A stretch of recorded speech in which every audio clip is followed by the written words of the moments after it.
tricks. We've been going through this series talking about how to make a plan to buy your home. And this week, we're going to talk about planning for home buyer costs.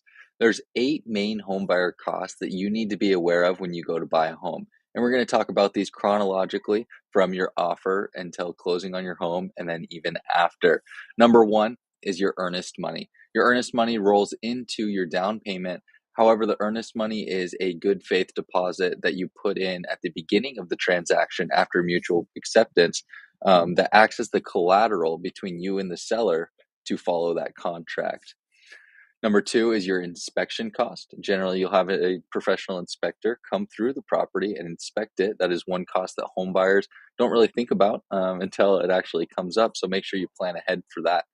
Another one is your closing costs. So these are escrow fees, maybe lender fees if you're using a lender. A lot of people also think that's just the down payment. That's actually separate. Sometimes it's good to budget 2 to 3% for closing costs. And if it's under that, great.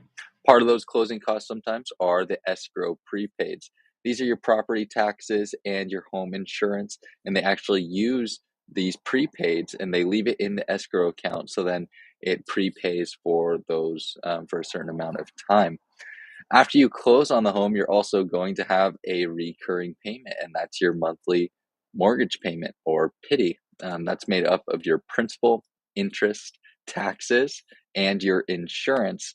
And another way to look at this would be your mortgage. So that's your mortgage payment, your homeowner's insurance, your property taxes, and also in there will be your mortgage insurance or PMI if you didn't put 20% down or you're using a certain loan program.